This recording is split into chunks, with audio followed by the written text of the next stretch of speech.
မြေခွေးဟာပထမဆုံးပြိုင်ပွဲအကြောင်းအရာကိုသူကစတင်ပြောလိုက်ပါတယ်ပထမဆုံးပြိုင်ပွဲကတော့ Storytime with D Channel မှာကြိုဆိုပါရစေ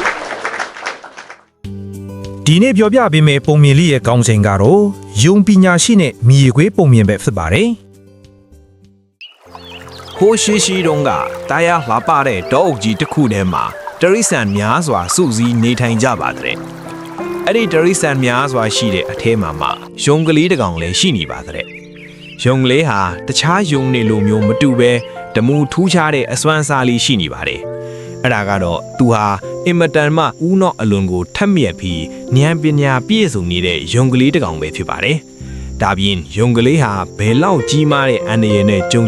ဒေါသမထွက်ပဲအေးအေးဆေးဆေးဉာဏ်နဲ့ဖြည့်ရှင်းတတ်လို့တော်တွင်ဒရိရှံတွေကသူ့ကိုပညာရှိယုံကလေးလို့ချစ်စနိုးခေါ်ကြပါတယ်။ဒီနေ့မှာတော့အဲ့ဒီတောအုပ်ထဲကိုတခြားအရက်ကနေလာတဲ့မြေခွေးတစ်ကောင်ရောက်ရှိလာပါတယ်။အဲ့ဒီမြေခွေးဟာသူ့ကိုယ်သူအလိုညံကောင်းတယ်လို့ထင်မှတ်နေပြီးတခြားသူတွေကိုနှိမ်ချဆက်ဆံတတ်တဲ့မာမာနာကြီးဖြစ်ပါတယ်။ မြေခွေးဟာတောထဲရောက်ချင်းပါတယ်အခြားတရိษံများကယုံလေးရဲ့ပညာရှိတဲ့အကြောင်းထက်မြက်တဲ့သတင်းတွေကိုပြောကြတာတစွန်းတဆာကြားလိုက်ရပါတယ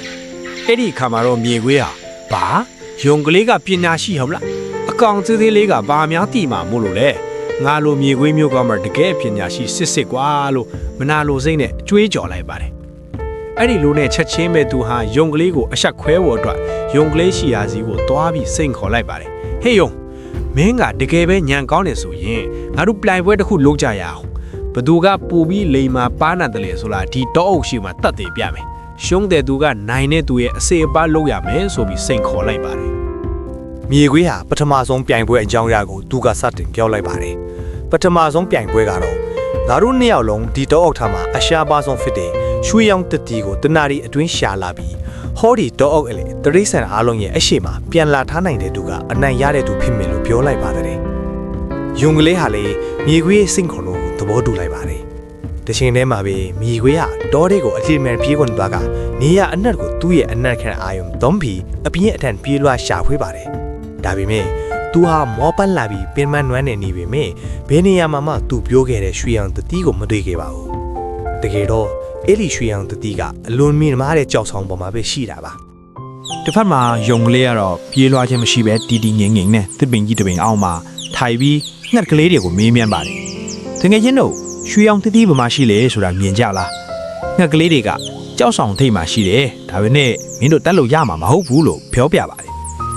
်ယုံကလေးဟာအဲ့လိုအကြောက်အရာကိုသိသွားတော့အခါကြောက်ဆောင်အောက်မှာရှိတဲ့မြောက်တီကိုအကူအညီတောင်းပါတယ်မြောက်တီကယုံကလေးကိုချစ်ခင်ကြတဲ့အတွက်ချက်ချင်းပဲအလိုမြင်မာတဲ့ကြောက်ဆောင်ဘောကရွှေအောင်တတိကိုခူးပြီးယုံကလေးကိုဘေးလိုက်ကြပါတယ်တနိုင်မပြေခင်မှာပဲယုံကလေးဟာရွှေအောင်တတိကိုယူပြီးပြန်ရောက်လာပါတယ်ဒီလိုပဲခဏကြာမှာတော့မြေခွေးဟာမောမောနဲ့လက်ထဲဘာမှမပါပဲအချင်းနေတာပြန်လာခဲ့ရပါတယ်ပထမစဉ်ခေါ်မှုကိုမြေခွေးနာမနိုင်ပဲရှုံးသွားတဲ့အခါရှုံးမဲပြီးငါတို့နောက်တစ်ခုထပ်ပြီးပြန်ရအောင်ဆိုပြီးမြေခွေးဟာအရှုံးကိုမကျေနပ်နိုင်ပဲနောက်တစ်ချိန်ထပ်မှစမ်းသပ်ပါတယ်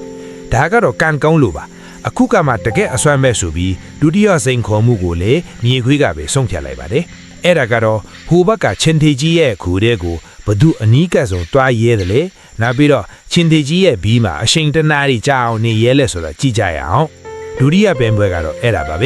ဲဒါကိုယုံကလေးကလည်းဘာညင်းစုမှုမှမရှိပဲမြေခွေးရဲ့စိန်ခေါ်မှုကိုထပ်ပြီးသဘောတူပြန်တယ်အဲ့ဒီနောက်မှာတော့မြေခွေးဟာသူ့ရဲ့တတ်တိကိုပြဖို့အတွက်ချင်းတိကြီးရဲ့ဂူအနာကိုသွားပါတယ်ဒါပေမဲ့သူကတုံရင်နဲ့ချင်းကပ်သွားပါတယ်တချီထဲမှာပဲချင်းတိကြီးရဲ့ဟောက်လိုက်တဲ့အတန်ကြားတာနဲ့သူကအမိကုတ်ပြီးကြောက်နဲ့ပြန်ထွက်ပြေးလာခဲ့ရပါတယ်ဒါပေမဲ့ယုံကလေးကတော့မြေခွေးနဲ့မတူပဲသူဟာချင်းတိကြီး ignore နေတဲ့အချိန်ကိုသိအောင်အရင်လေ့လာပါတယ်ပြီးတော့ချင်းတိကြီးအတွက်အကြိုက်ဆုံးမျက်နှုနုလေးတွေနဲ့လှုပ်ထားတဲ့အိယာလေးကိုပြုတ်လုပ်ထားပြီးချင်းတိကြီးရဲ့ဂူအဝမှာတွားထားပေးပါတယ်ချင်းတိကြီးနိုးလာတဲ့အခါဂူအဝမှာမျက်နှုလေးနဲ့လှုပ်ထားတဲ့အိယာလေးကိုတွေ့တော့စိတ်ချမ်းသာသွားပြီးယုံကလေးကိုမစားပဲမိတ်ဆွေဖြစ်လက်ခံလိုက်ပါတယ်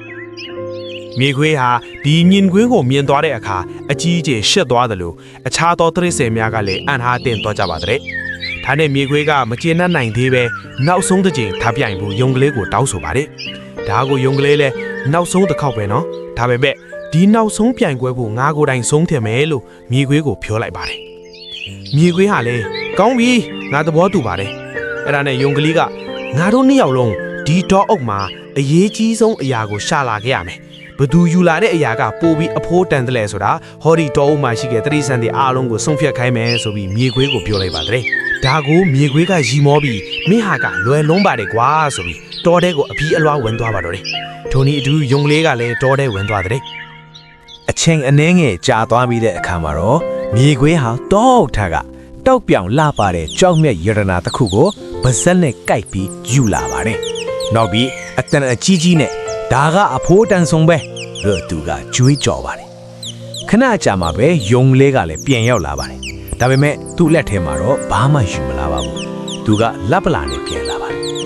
အဲ့ဒီအခါမှာတော့မြေခွေးဟာယုံပညာရှိမင်းမဘာမှမရှိပါလားလို့ခနဲ့တဲ့လေတန်းနဲ့လောင်ပြောင်ပြီးနေပါတယ်ယုံပညာရှိလေးကအေးဆေးစွာပြန်ပြောတယ်မြေခွေးရေငါရီလာတာကငိမ့်ချမ်းခြင်းပဲပါတဲ့ငိမ့်ချမ်းခြင်းဟုတ်လားမြေခွေးကရည်တဲ့တဲ့နဲ့ကဲပြောစမ်းပါဦးအဲ့ဒါနဲ့ယုံကလေးကငါချင်းသေးကြီးကိုမိတ်ဆွေဖွဲ့ခဲ့ပြီးဟောဒီတောအုပ်ထဲကတရိတ်ဆန်များကိုအန်ဒီရဲ့မပြုတ်ပဲအစားအစာများကိုလွတ်လွတ်ရှာဖွေစားရန်ညှိနှိုင်းဆောင်ရွက်နိုင်ခဲ့တယ်အဲ့ဒါကြောင့်မလို့ဒီနေ့မှစပြီးတောအုပ်တိကတရိတ်ဆန်လေးအားလုံးအစားအစာများကိုလွတ်လွတ်လပ်လပ်နဲ့ရှာစားလို့ရတယ်လို့အကြောက်တရားကင်းကင်းနဲ့လဲအိပ်ပျော်လို့ရပါပြီလို့ပြောလိုက်ပါတယ်တစ်ဆက်တည်းမှာပဲယုံကလေးကမြေခွေးကိုမင်းယူလာတဲ့ယရနာကလှပေမင်းဘသူပိုက်ကိုမှမဝစေတယ်လို့ဘသူကိုမှလည်းဘေးကင်းအောင်မလုပ်ပေးနိုင်ဘူးဆိုပြီးယုံကလေးကပြောပါတယ်အဲ့ဒီအခါမှာတော်တွင်တရိတ်ဆန်အားလုံးကယုံကလေးရစကားကိုကြားပြီးနောက်မှာတော့အားလုံးကဝိုင်းဝန်းလက်ခုပ်တီးချီကျူးကြပါတော့တယ်မြေခွေးဟာအချင်းချင်းရှုံးနှိမ်သွားတဲ့အခါမှာတော့သူ့ရဲ့မာနမာနတွေကျိုးပြတ်သွားပါတော့တယ်သူဟာချက်ချင်းပဲယုံကလေးရဲ့ခြေရင်းမှာဒူးထောက်ပြီးဝန်ခံလိုက်ပါတယ်ယုံကလေးငါနားလဲပါပြီငါကငါရဲ့အစွမ်းစာကိုပဲယုံကြည်ပြီးမှန်တက်နေကြတာမင်းကတော့တခြားသူတွေနဲ့ပူးပေါင်းဆောင်ရွက်တတ်တယ်လို့အခြေအနေကိုလည်းတေချာလေ့လာတတ်တဲ့ပညာရှိယုံကလေးပါငါရှုံးပါပြီငါကိုသင်ခန်းစာပေးပါတော့ဟုမြေခွေးကပြောလိုက်ပါပဲ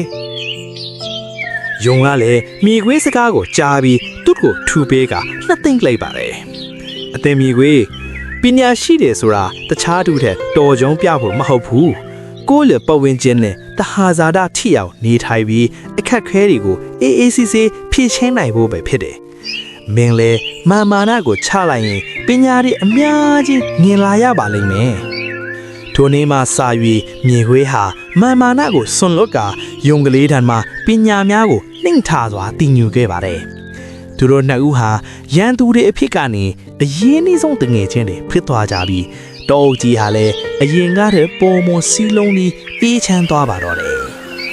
ပုံပြင်လေးကတော့ဒါပါပဲကွယ်ဒီပုံပြင်ကနေရရှိသောသင်ခန်းစာကတော့မြေခွေးကဲ့သို့မိမိကိုမိမိအမွှမ်းတင်လွန်းလျင်ကုပဝင်းချင်းကအခွင့်အရေးကောင်းများကိုမမြင်နိုင်တော့ပဲဖက်တတ်ပါတယ်ဒါကြောင့်ခွန်အားထက်နှလုံးသားနဲ့ဦးနောက်ကိုတုံးချင်းကပုံမထိရောက်ချောင်းသင်ခန်းစာရတယ်လို့တစ်ဖက်ကယုံကလေးပညာရှိခဲ့သူသူတစ်ပါးကိုအကူအညီပေးခြင်းနဲ့အကူအညီတောင်းခြင်းသည်လည်းစစ်မှန်သောလိမ္မာပါးနယ်မှုတစ်မျိုးဖြစ်တယ်ဆိုတာအားလုံးကိုဒီပုံပြင်ကနေရရှိတဲ့သင်ခန်းစာကိုဝေမျှပေးခြင်းပဲဖြစ်ပါတယ်အားလုံးကိုအဆုံးထိကြည့်ရှုပေးတဲ့အတွက်ကျေးဇူးတင်ပါတယ်ဘုံပြင်းများကိုကြိုက်နေတဲ့ရင် channel လေးကို like and subscribe လုပ်ထားလိုက်ပါနော်